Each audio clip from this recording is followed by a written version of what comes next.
Good morning बच्चों।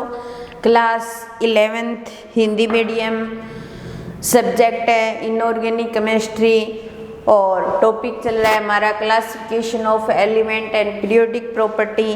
Chemistry first का chapter number 3 हम कर रहे हैं। हमने मोज़ले की पीरियोडिक टेबल से संबंधित बात की, हमने अलग अलग ब्लॉक बनाए और उसके बाद में हम इस पीरियोडिक टेबल से संबंधित जो हमारे करैक्टर हैं उनसे संबंधित हम बात कर रहे हैं, जिसके अंदर हमने परमाणु त्रिज्या की बात की। परमाणु त्रिज्या क्या होती है? किसी भी परमाणु के केंद्र से बाह्यतम कोश के बीच की दूरी को हमने परमाणु त्रिज्या नाम दिया और परमाणु त्रिज्या को हमने 4 भागों में डिवाइड किया, जिसके अंदर हमने बात की सबसे पहले परमाणु त्रिज्या की। परमाणु त्रिज्या के अंदर सबसे पहले हमने आयनिक त्रिज्या, आयंस बनने के बाद में केंद्र से बाह्यतम कोश के बीच की दूरी को आयनिक त्रिज्या नाम दिया। आयनिक त्रिज्या 2 प्रकार की, धनायनिक त्रिज्या और ऋणायनिक त्रिज्या। धनायनिक त्रिज्या के अंदर धनायन बनने पर आयनिक त्रिज्या का मान कम हो जाता है और ऋणायनिक त्रिज्या जिसके अंदर ऋणायन बनने पर आयनिक त्रिज्या का मान बढ़ता है। उसके बाद 2 नंबर हमारी त्रिज्या थी सहसंयोजक त्रिज्या, जिसके अंदर हमने बात की सहसंयोजक बंध बनाने के पश्चात दोनों जो समनाभिकीय परमाणु होते हैं उनके नाभिक से दूसरे नाभिक के बीच की दूरी का आधा मान हमने सहसंयोजक त्रिज्या से प्रदर्शित किया। आज हम 3 नंबर जो हमारी त्रिज्या है उसकी बात कर रहे हैं और उस त्रिज्या का नाम है धात्विक त्रिज्या। धात्विक त्रिज्या, तो धात्विक त्रिज्या क्या होती है कि कोई भी धातु जो होता है वो बंध बना लेता है। बंध बनाने के पश्चात दोनों नाभिकों को मिलाने के पश्चात उनके बीच की दूरी का आधा मान जो होता है वो धात्विक त्रिज्या होती है। जैसे कॉपर धातु की बात करें हम, तो कॉपर धातु दूसरे परमाणु के साथ बंध बनाए तो उनके बीच की जो धात्विक त्रिज्या आती है, कॉपर परमाणु की बात करें तो उनके बीच की दूरी जो त्रिज्या आती है वो 2.56 आर्मस्ट्रॉन्ग आती है। और धात्विक त्रिज्या निकालेंगे तो इसको 2 से भाग दे देंगे तो हमारे पास जो धात्विक त्रिज्या आ जाएगी वो 1.23 आर्मस्ट्रॉन्ग आ जाएगी। लेकिन इसी परमाणु की सहसंयोजक त्रिज्या के साथ तुलना की जाए तो धात्विक त्रिज्या का मान जो होता है वो सहसंयोजक त्रिज्या से हमेशा ही अधिक होता है। तो सहसंयोजक त्रिज्या से धात्विक त्रिज्या हमेशा ही क्या आती है? अधिक आती है। धात्विक त्रिज्या अधिक आती है। तो विशेष तौर से जो बच्चों से मेरा विशेष तौर से निवेदन यही है कि आप वीडियो में समझने की कोशिश किया करो मैं क्या समझा रही हूँ। आपके पास नोट्स की तो PDF भेज रहे हैं, इसी तरीके से भेजते रहेंगे। फर्स्ट चैप्टर की भेज दी, बाकी 2 चैप्टर की और भेज देंगे कुछ दिनों बाद में। तो आप ना जो चीज़ समझा रही होती है उसको समझिए हमेशा ही। तो सहसंयोजक त्रिज्या से हमेशा ही धात्विक त्रिज्या का मान ज़्यादा आएगा। तो धात्विक त्रिज्या जो होती है वो धातु से संबंधित परमाणु की बात करते हैं हम। जो परमाणु धात्विक प्रवृत्ति का होता है उसकी त्रिज्या की बात करते हैं हम, ठीक है। चौथी आती है वान डेर वाल्स त्रिज्या। वान डेर वाल्स त्रिज्या, वान डेर वाल्स त्रिज्या क्या होती है? देखिए, हमारे पास कोई भी परमाणु है, 2 परमाणु या निकटतम पड़ोसी परमाणु, जैसे हम बात करें एक परमाणु ये हो गया हमारे पास जिसकी, और ये इसका पड़ोसी परमाणु हो गया, ठीक है। इसका नाभिक यहाँ, इसका नाभिक यहाँ, इसका नाभिक यहाँ, इसका नाभिक यहाँ, ठीक है। पड़ोसी परमाणु के नाभिक की दूरी को मिलाना और उसका आधा करना क्या होता है? वान डेर वाल्स त्रिज्या होता है। वान डेर वाल्स त्रिज्या होता है। और इनका आधा करना क्या बोलते हैं, अपने सहसंयोजक त्रिज्या। तो ये तो स्पष्ट ही हो रही है कि सहसंयोजक त्रिज्या से वान डेर वाल्स त्रिज्या भी अधिक आएगी। तो वैसे भी हम सभी त्रिज्याओं की बात करें, सहसंयोजक त्रिज्या और वान डेर वाल्स त्रिज्या और जो धात्विक त्रिज्या इनकी बात करें, तो इनमें सबसे ज़्यादा हमेशा ही वान डेर वाल्स त्रिज्या आती है, क्योंकि वान डेर वाल्स त्रिज्या को निकटतम परमाणु से निकाला जाता है। फिर उसके बाद में धात्विक त्रिज्या आती है और उसके बाद में आती है सहसंयोजक त्रिज्या। इनका जो स्टेबिलिटी का क्रम जो होता है वो इस प्रकार होता है। तो वान डेर वाल्स त्रिज्या का मान हमेशा ही ज़्यादा आता है। जैसे हमारे पास क्लोरीन परमाणु लेम, क्लोरीन परमाणु का ये Cl2 हो गया, ये Cl2 हो गया, ये एक Cl, ये एक Cl, ये एक Cl, एक Cl, इसके और इसके नाभिक को मिलाएंगे तो नाभिक को मिलाने पर इनकी जो रेखाएं आती हैं वो आती हैं 3.6 आर्मस्ट्रॉन्ग के आसपास आती है। इसका आधा करेंगे वान डेर वाल्स त्रिज्या निकालने के लिए, तो 3.6 बटा में 2 करेंगे तो 2 एकम 2 और 2 आठी 16, 1.8 आर्मस्ट्रॉन्ग आ जाएगा इसका मान, जो सबसे अधिक होता है।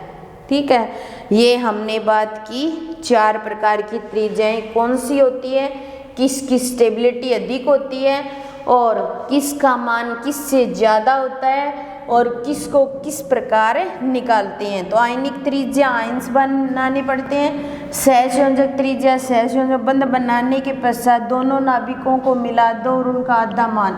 धात्विक त्रिज्या में दोनों केंद्रों को मिला दो, उसका आधा मान धात्विक त्रिज्या। वान डेर वाल्स त्रिज्या एक परमाणु के दूसरे पड़ोसी परमाणु के दोनों नाभिकों को मिलाने के पश्चात जो आधा मान होता है वो वान डेर वाल्स त्रिज्या होता है। फिर उसके बाद में आता है परमाणु त्रिज्या को प्रभावित करने वाले कारक। परमाणु त्रिज्या को प्रभावित करने वाले कारक, परमाणु त्रिज्या को कौन कौन से कारक करने वाले कारक, कौन कौन से कारक मुख्य रूप से परमाणु त्रिज्या को प्रभावित कर सकते हैं। तो मुख्य रूप से परमाणु त्रिज्या को 3 कारक जो होते हैं वो मुख्य रूप से प्रभावित कर सकते हैं, जिनकी हम एक एक की चर्चा करेंगे। सबसे पहला प्रभावी नाभिकीय आवेश प्रभावित कर सकता है परमाणु त्रिज्या को।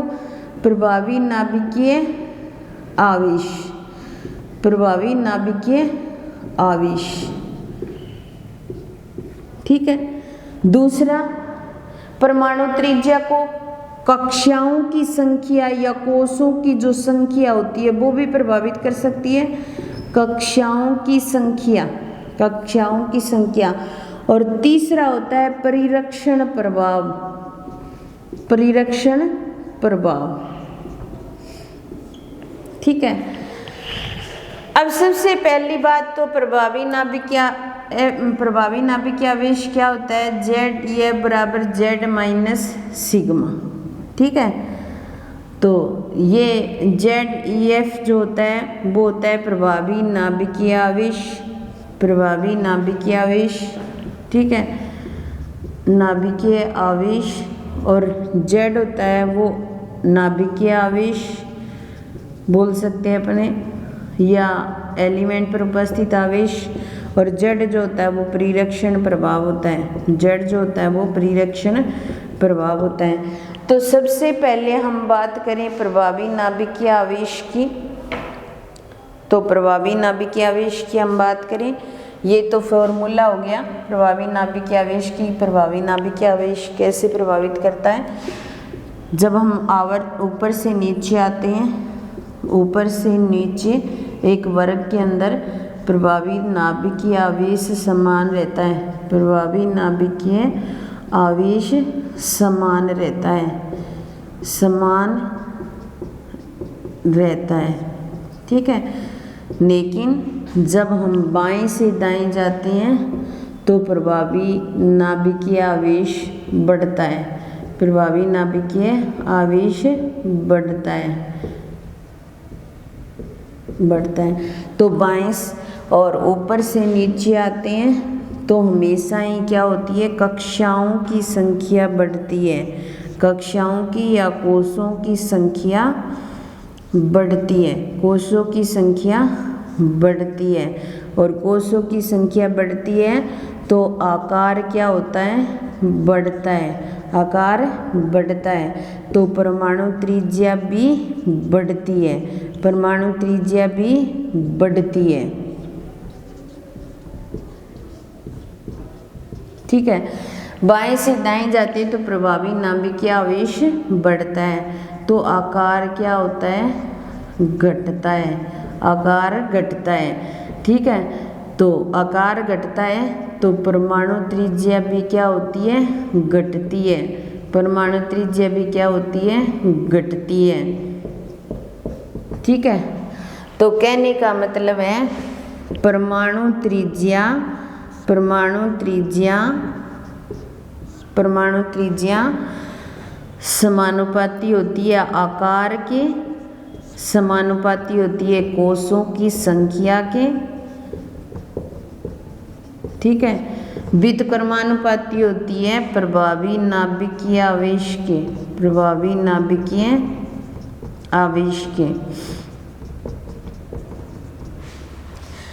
तो परमाणु त्रिज्या से संबंधित ये बात हो गई।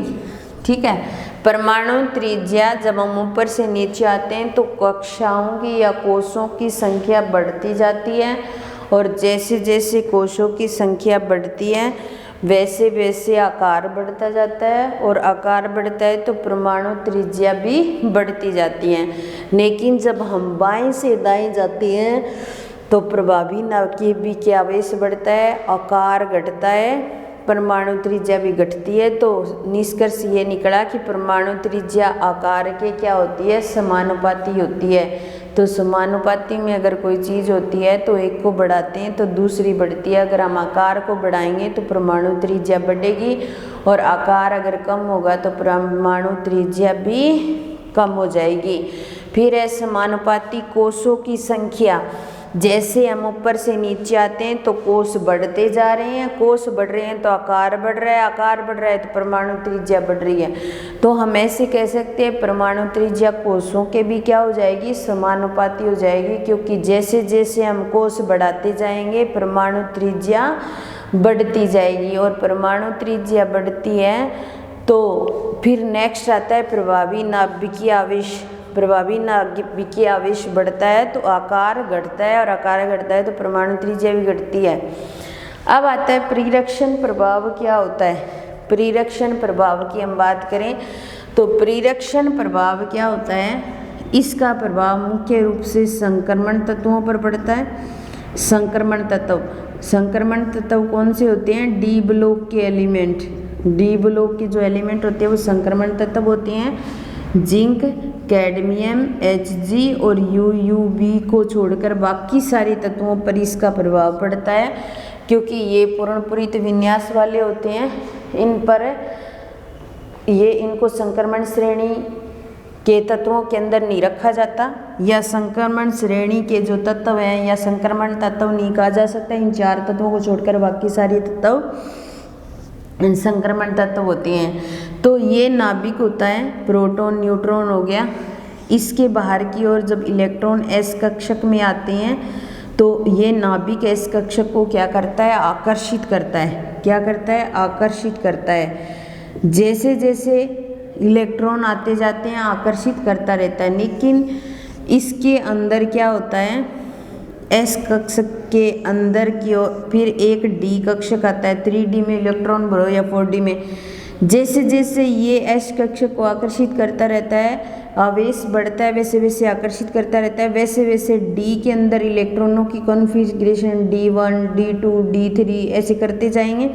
जैसे जैसे डी के अंदर इलेक्ट्रॉन बढ़ते जाएंगे ये इसे आकर्षित करेगा, तो ये डी कक्षक वाले इलेक्ट्रॉन इसको वापस क्या करेंगे, प्रतिकर्षित करेंगे। क्या करेंगे, प्रतिकर्षित करेंगे।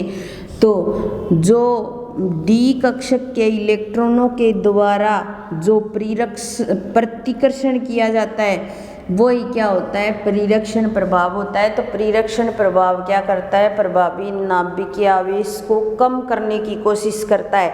और प्रभावी नाभिकीय आवेश कम हो जाएगा तो आकार बढ़ जाएगा, और आकार बढ़ जाएगा तो परमाणु त्रिज्या बढ़ जाएगी। तो कहने का मतलब परमाणु त्रिज्या के व्युत्क्रम समानुपाती हो जाएगा परिरक्षण प्रभाव। क्या हो जाएगा? परिरक्षण प्रभाव समानुपाती हो जाएगा। ये था हमारा परमाणु त्रिज्या से संबंधित टॉपिक, जिसका निष्कर्ष इतना ही है, हमने निकाल लिया।